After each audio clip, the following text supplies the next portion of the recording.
Gaura Bhakta Vrinda, Hare Krishna, Krishna Krishna, Hare Hare, Hare Rama, Rama Rama, Hare Hare.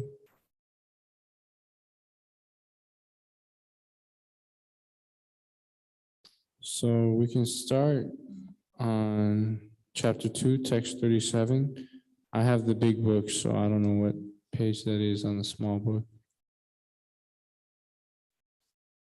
117? We're on page 117 in the small book.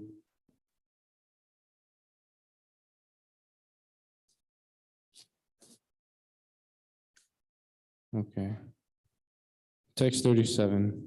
Hato va prapasi swargam chitva va bhukshyase mahi tasmad utishta kunteya yudhaya krita nishchayaha. Translation: O son of Kunti, either you will be killed on the battlefield and attain the heavenly planets, or you will conquer and enjoy the earthly kingdom. Therefore, get up and fight with determination. Text 38.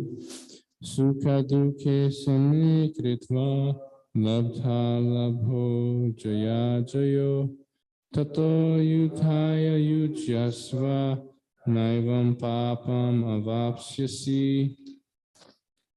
Translation: do thou fight for the sake of fighting, without considering happiness or distress, loss or gain, victory or defeat, and by doing so, you shall never incur sin. Text 39. Esha te bihita sankye buddhi yoge tomam shinu buddhya yukto yaya parta karma bandham prahasyasi. Translation: thus far I have declared to you the analytical knowledge of Sankhya philosophy. Now listen to the knowledge of yoga, whereby one works without fruitive results.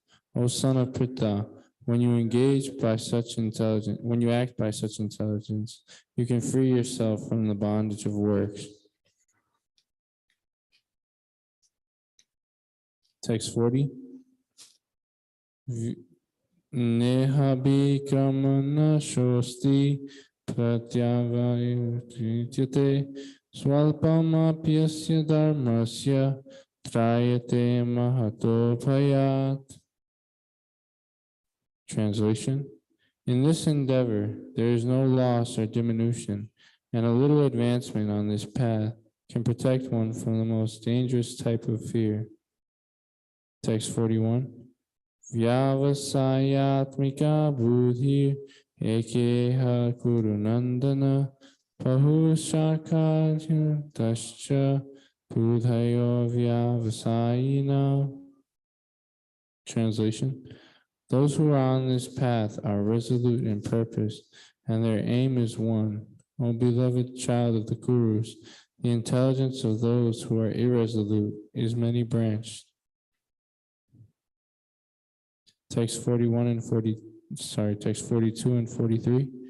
Yam imam pushpitam vacham pravadantya vipaschitaha vedavadarata parta nanyadasti tivivadinaha kamatam swargapara janma karma phalaprada kriya vishesha bahulam Bhogaishvaya gatim prati.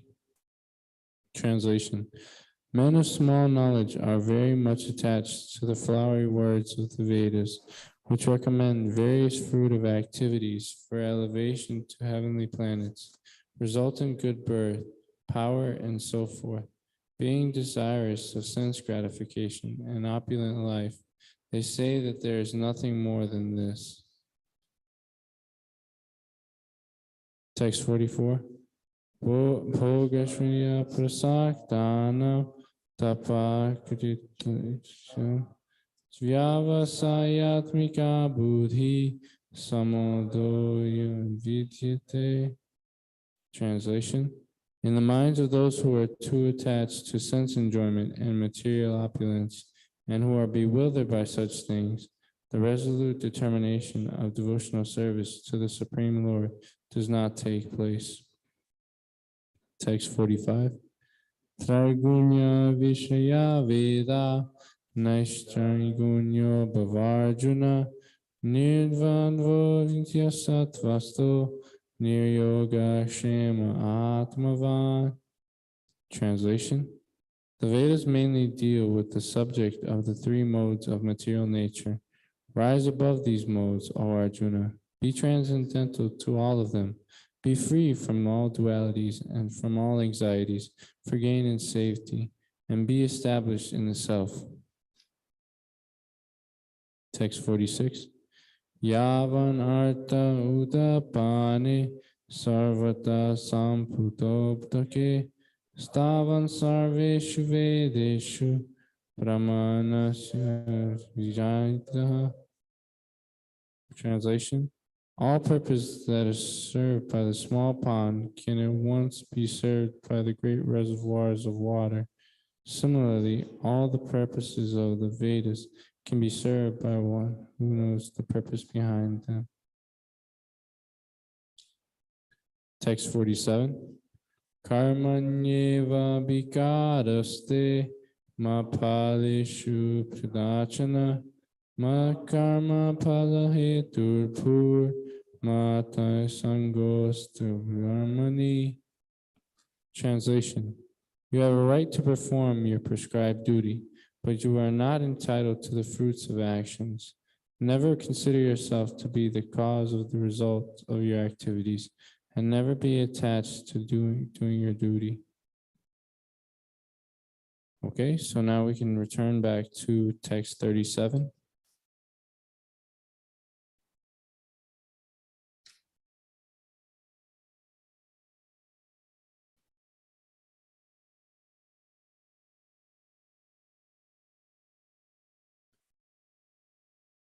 O son of Kunti.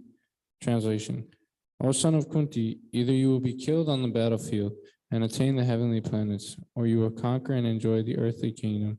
Therefore, get up and fight with determination. Purport: even though there was no certainty of victory for Arjuna's side, he still had to fight, for even being killed there, he could be elevated into the heavenly planets. Text 38. Do thou fight for the sake of fighting, without considering happiness or distress, loss or gain, victory or defeat, and by doing so, you shall never incur sin. Purport: Lord Krishna now directly says that Arjuna should fight for the sake of fighting, because he desires the battle.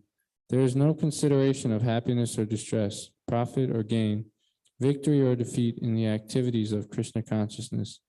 That everything should be performed for the sake of Krishna is transcendental consciousness.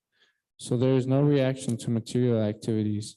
He who acts for his own sense gratification, either in goodness or in passion, is subject to the reaction, good or bad. But he who has completely surrendered himself in the activities of Krishna consciousness is no longer obliged to anyone, nor is he a debtor to anyone, as one is in the ordinary course of activities. It is said, Devarshi bhutapta nirnam pitrinam nakin karo nayam ninicharam sarvatmana yasharam saranyam kato mukundam parihitya kartam. Bhagavatam 11:541.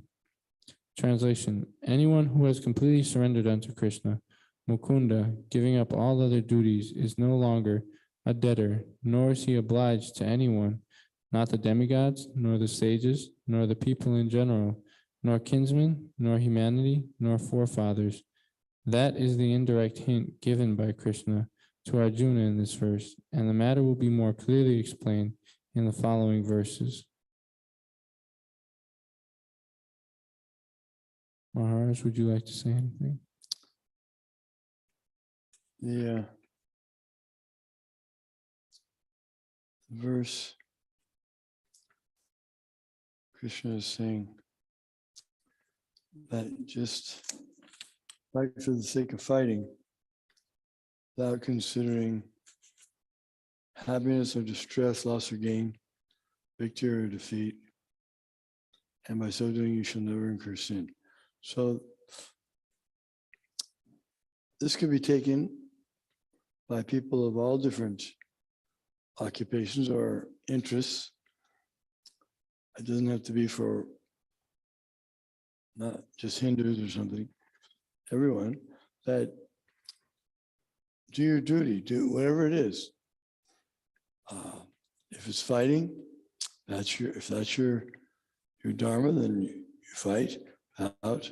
Or if you're cooking, you cook without consideration, whether you're happy or you're not happy, or what kind of results will come from it, or whether you'll become famous or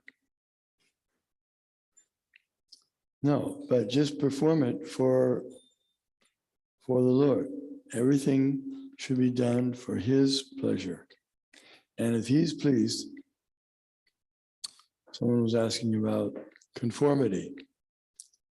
Conformity is okay if it's favorable for Krishna consciousness.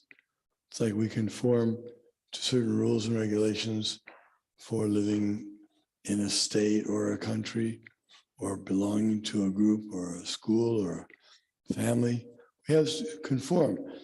As long as those conformities are not incompatible with devotional service, or if they can be used in a beneficial way, there's no harm in conforming. Even if we're living in a nation that doesn't agree with many of our principles, because we're able to practice Krishna consciousness, then we stay and we follow, we conform to the laws. They don't necessarily, you can be Krishna conscious even in a country that is not in favor of your particular view, or many of the things that you like to do, like your eating habits. They have a different eating habit, but they allow you. So in that sense, we can live in a Krishna conscious way anywhere in the world, because there is that opportunity to do that. We can be Krishna conscious, even in a difficult circumstance. One can do that. So these instructions that Krishna is giving to Arjuna are for all of us. Perform our duty without considering gain or loss, happiness or distress, because it's because Krishna wants it. Arjuna was no longer responsible for his activities because he was doing what Krishna wanted. Krishna would take the responsibility, and in that way, he's free. Now, one might say that sounds like a very irresponsible way of doing things. You do it and you don't care whether you try to absolve yourself of the reaction or the outcome of your activities. But we know, or a devotee knows, by hearing about Krishna speaking here, and his life is a perfect example of being very responsible for everything that he did. He never did anything without thinking of the benefit of all living entities. And not only that, but so many great personalities who are very responsible, like King Ambarish and Lord Brahma and Vyasadeva Narada. They give the highest rating to Lord Krishna on all fronts. Bhishma, who is the great moralist, the brahmachari, Kshatriya, he gives more credit to Lord Krishna for being a brahmachari than himself. So with so much credit, and his life is so exemplary, and the tradition has been going on since time immemorial. we should have some confidence in Krishna that he's not going to ask us to do something that will be bad for us morally. In the Bhagavad Gita at the end, last verse, Sanjaya says, wherever there is Krishna and Arjuna, there will be victory and enormous wealth, opulence, and there'll also be morality, supreme morality. So we shouldn't think that we're being irresponsible by acting on behalf of the Lord. We act on his instruction, then there's no harm, because Krishna, he's the top authority. If he's pleased, then that's sufficient. Even if others are displeased, that type of conformity that we just conform with a group, even though they're misdirected, that's unfortunate. Krishna was saying that those on the other side who conform to following the will of Duryodhana and Shakuni, etc., they're very unfortunate. They went along. They shouldn't have gone along with them. They should have said, no, we're not going to go with you, even though we've been protecting you for so long. We've been working under your care. But now you're going against Krishna. He's the supreme authority, the supreme right. If Krishna wants this battle or wants Yudhisthira to be enthroned, that's what we have to all try for. So in every case, Krishna's will is the supreme one, it's the supreme good. And then the question might be, well, then how do we know what Krishna wants me to do in every circumstance? You have the spiritual master and the Vaishnavas and Shastras. Especially the spiritual master will chalk out a plan. We can hear him speak and he'll explain to us what we should do, how we should act in different circumstances. He'll teach us, he'll introduce us to the Varnashram system, Daivi Varnashram, so we'll know how to conduct ourselves throughout our lives. Then we're under the guidance of the Lord. Varnashrama Charvata Purushena Parakpuman Vishnu Aradite Panta Nanya Tatta Shakaranam. The Varnashram system should be enacted for the pleasure of Vishnu. That means if we perform our duty as a grihasta, householder, responsibly, then Krishna will be pleased. If we act as a brahmachari properly, under the direction of the spiritual master, then that will be pleasing to Krishna. And so in all these things, we learn how to act in such a way that will be pleasing to Krishna. Thank you, Maharaj. I liked what you were saying about being an instrument in the hands of Krishna. I remember I was listening to a Prabhupada lecture one time while I was doing some service, and there was a nice example that Prabhupada brought up, and it was like he said, say that you have an iron rod and then a man holding the iron rod, and then the man, this is unimportant, but the man is using that iron rod to beat something down with. And Prabhupada says that if we become the iron rod in the hands of Krishna, who is the person doing who is utilizing the iron rod, then we can actually become more productive. I can't remember exactly what he said, but he says, I just remember him saying that it would be very nice if we did that. So yeah, this is what Lord Krishna means by becoming an instrument in his hands. We don't have to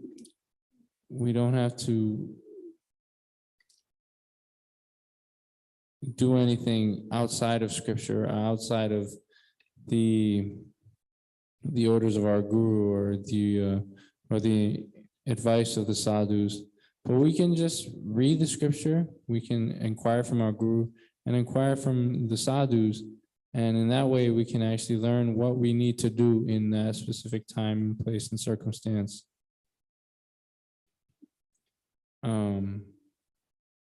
And the things that we need to do isn't always, like Maharaj says, it's not always the most socially acceptable. Like I remember one time there was a Prabhupada memory, and there's this man, and he was talking about how when he was 4, he was with Prabhupada, and Prabhupada gave him some cookie, and he had some of his Prabhupada had some of the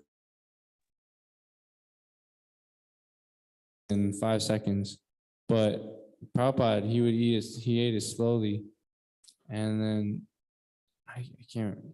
There was a point where Prabhupada, he ate it, and he just like, since he's a Brahmana, it's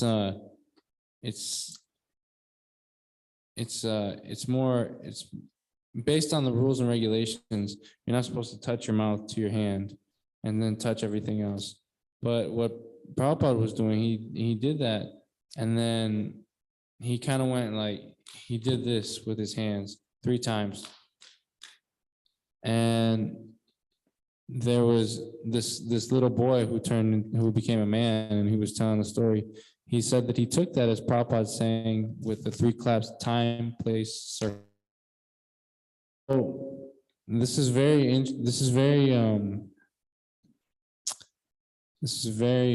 important for us to know, because especially when we're preaching, there was a quote that was one from, I think it was from 1st canto or 2nd canto, and Prabhupada said that expert preachers know how to use time, place, and circumstance in the most expert way possible.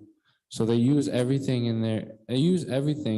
in Krishna's service, whether it's I don't know, maybe they use their words, they use their body, they use their intelligence, and all of these things in order to preach Krishna consciousness more effectively, especially in this day and age where it's hard to preach even a little bit, even if you want to preach that, you should take care of yourself, you should eat right, you should go for a walk at least for an hour a day, you should get a little exercise. It's hard to preach that. Imagine preaching to somebody saying your whole life is wrong. That's pretty heavy. But the expert preachers, they're able to take these circumstances and manipulate it in such a way that they can use everything that they have in order to get that person to take Krishna consciousness and ultimately start their devotional life. So I thought it was really nice hearing that when I first heard it. So yeah, we can go to the next text. I think we're on text 39. Thus far, I have declared to you the analytical knowledge of Sankhya philosophy. Now listen to the knowledge of yoga, whereby one works without fruitive results. O son of Pritha, when you act by such intelligence, you can free yourself from the bondage of works. Purport. According to the Nirukti, or the Vedic dictionary, Sankhya means that which describes phenomena in detail, and Sankhya refers to that philosophy which describes the real nature of the soul. And yoga involves controlling the senses. Arjuna's proposal not to fight was based on sense gratification. Forgetting his prime duty, he wanted to cease fighting because he thought that by not killing his relatives and kinsmen, he would be happier than by enjoying the kingdom by conquering his cousins and brothers, the sons of Dhritarashtra. In both ways, the basic principles were for sense gratification. Happiness derived from conquering them and happiness derived from seeing kinsmen alive are both on the basis of sense gratification. For there is a sacrifice of wisdom and duty. Krishna therefore wanted to explain to Arjuna that by killing the body of his grandfather, he would not be killing the soul proper, and he explained that all individual persons, including the Lord himself, are eternal individuals. They were individuals in the past, they are individuals in the present, and they will continue to be remain individuals in the future. Because all of us are individual souls eternally, and we simply change our bodily dress in different manners. Sorry, let me read that again.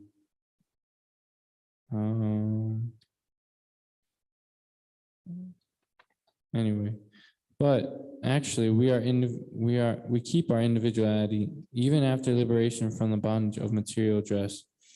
By analytical study of the soul and the body, an analytical study of the soul and the body has been very graphically explained by Lord Krishna, and this descriptive knowledge of the soul and the body from different angles of vision have been described.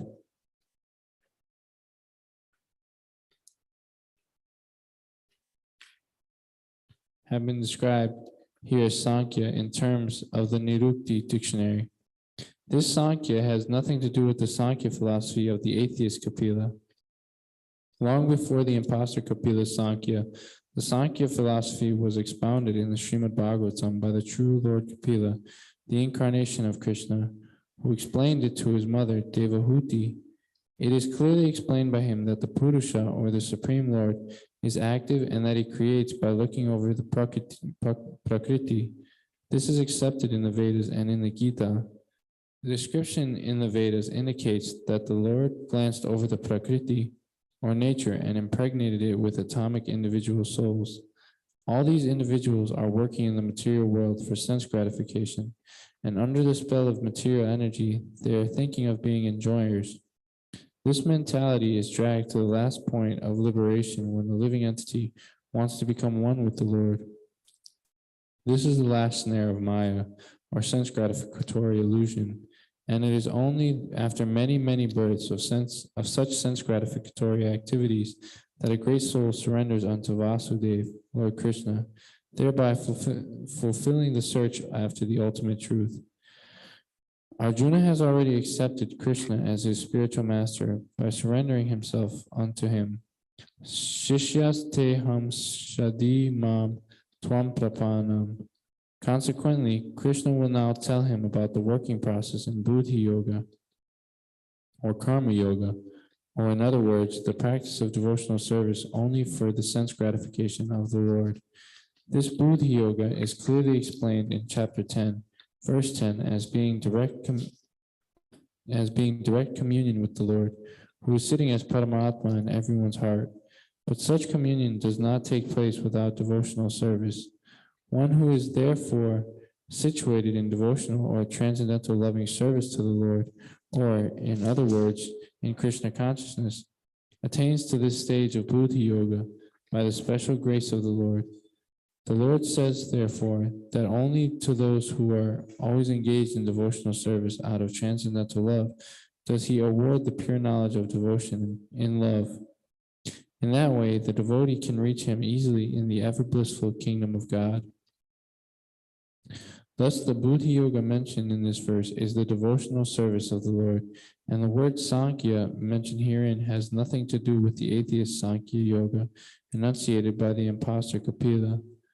One should not, therefore, misunderstand that the Sankhya Yoga mentioned herein has any connection with the atheistic Sankhya, nor did that philosophy have any influence during that time.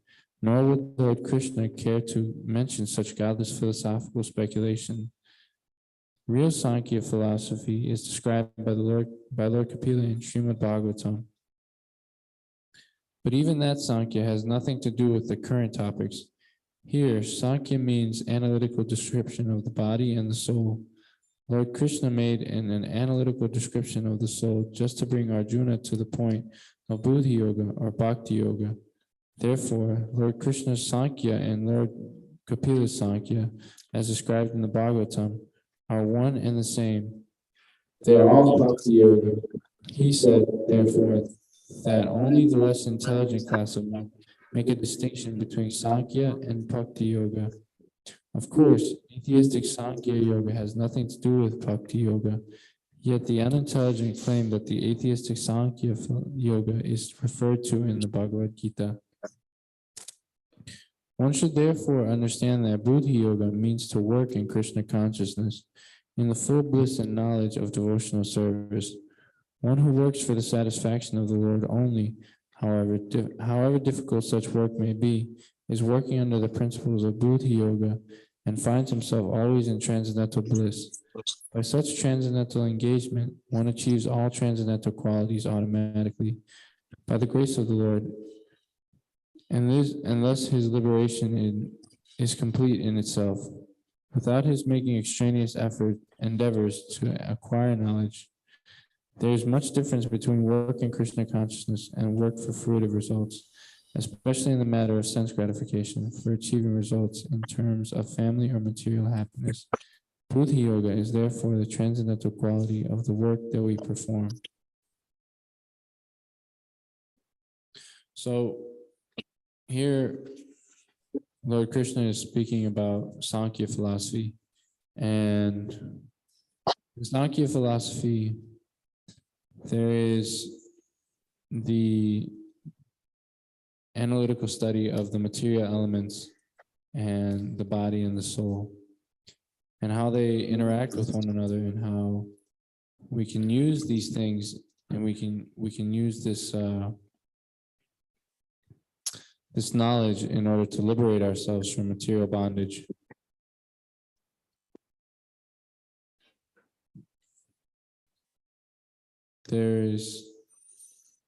So Prabhupada was talking about how, so Prabhupada was talking about how in the beginning, the Lord, he looks over the Prakriti or material nature, and he impregnates the material nature through his glance. And there's different things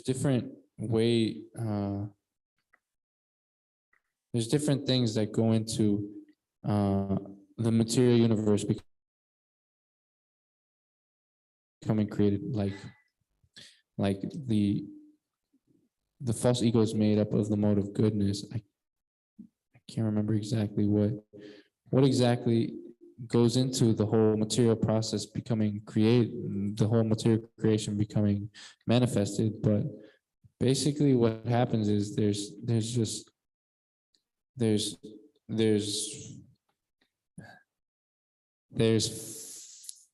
I think 10 working senses, and then 5 sense objects, and then there's the 3 modes of material nature. And basically what happens is when in the beginning, that's all that there is these few things. But as the modes of material nature become more prominent, and the Lord in the form of time, that's how he adds the Prakriti. That's how he impregnates Prakriti, is through his time expansion. So he becomes time, and that's what agitates the whole Prakriti into jump starting, in other words. And I thought it was really interesting because I never heard that before. I had never heard time being the jump starter. I just thought before when I was a materialist, I would just hear that time and space started all at once. But no, the reality is that the Lord, he became time, and then the Lord came first, and then the Prakriti became, and then material nature came into existence. It's not that space and time condensed in such a ball and then just exploded, and then we have this huge material universe. It's not like that. I wish I could say more about the Sankhya philosophy because it was really interesting, but it was a lot of information, and the purports were very intricate. So we can just go to the next verse. In this endeavor, there is no loss or diminution, and a little advancement on this path can protect one from the most dangerous type of fear. Purport: activity in Krishna consciousness, or acting for the benefit of Krishna without expectation of sense gratification, is the highest transcendental quality of work. Even a small beginning of such activity finds no impediment, nor can that small beginning be lost at any stage. Any work begun on the material plane has to be completed, otherwise the whole attempt becomes a failure. But any work begun in Krishna consciousness has a permanent effect, even though not finished. The performer of such work is therefore not at a loss, even if his work in Krishna consciousness is incomplete. 1% done in Krishna consciousness bears permanent results, so that the next beginning is from that point of 2%. Whereas in material activity, without 100% success, there is no profit. Ajamil performed his duty in some percentage of Krishna consciousness, but the result he enjoyed at the end was 100% by the grace of the Lord. There is a nice verse in this connection in Srimad Bhagavatam. Tyaktva swadharman charanam bhujam hare. Tyaktva swadharman charanam bhujam hare. Bhajan napako tato yati. Yatra Buddhamushikim Kovarta Apto Bhajatam Swadharmataha. If someone gives up sense gratificatory pursuits and works in Krishna consciousness and then falls down on account of not completing his work, what loss is there on his part? And what can one gain if one performs his material activities perfectly? Or as the Christians say, what profiteth a man if he gain the whole world, yet suffers the loss of his eternal soul? Material activities and their results end with the body, but work in Krishna consciousness carries the person again to Krishna consciousness. Even after the loss of the body, at least one is sure to have a chance in the next life of being born again as a human being, either in the family of a great cultured Brahmana or a rich aristocratic family that will give one a further chance for elevation. That is the unique quality of work done in Krishna consciousness.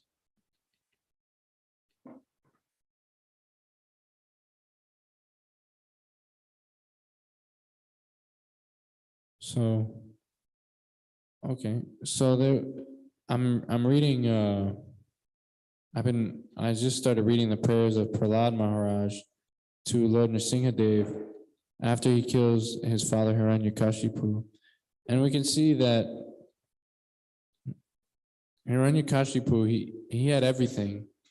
He had palace, he had nice wealth, he had nice food stuff to eat, he had subordinate children, subordinate everything. Everyone was subordinate to him. Even the demigods were subordinate to him. But it's like what Prabhupada was saying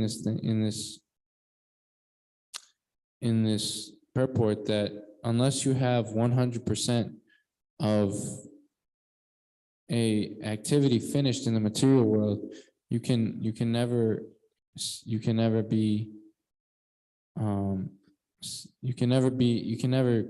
truly say that you finished. You can't pick up where you left off if you don't finish 100% of what you did. And that's what we want to do is, as living entities, as living entities in the material world, all we want to do is become God. And That's impossible. We can see from Hiranyakashipu that because he was in the material world, he had to finish 100% of what he was doing. And if he wanted to become God, then he had to usurp God's position by getting him out. I don't want to say something graphic and then be anyway, but he wanted to take God's position. But if you're in the material world and you need to do 100% of the activity, then you better be willing to take on God and, make him submit. But you can't do that because God is supreme. And this is why being a devotee is so nice, because when the living entity, he wants to enjoy so much and he thinks, okay, I'm going to get so much enjoyment from this. I'm going to get it this time. This is going to be the day that I actually achieve happiness. But he doesn't get it. And after so many years and lifetimes of this same trying, he eventually gets frustrated and he says, okay, I'm done with this. I want to enjoy like God enjoys. So therefore, let me become God. And he tries in vain to become God. But the devotee, he knows his position. So therefore, when the devotee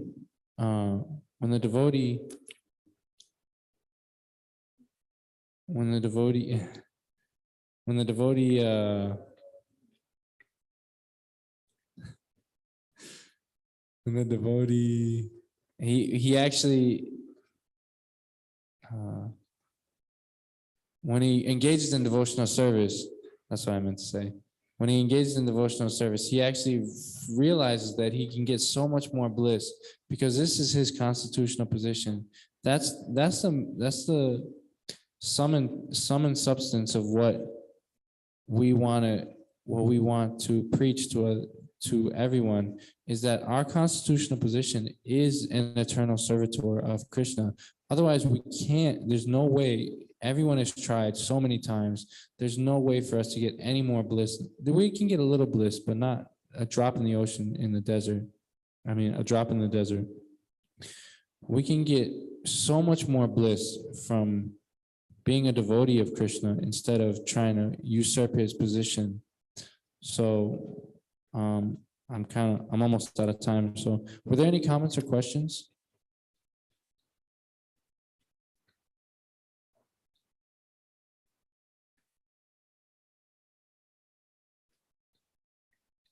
Okay. Srimad Bhagavad Gita as it is, ki jai. Srila Prabhupada ki jai.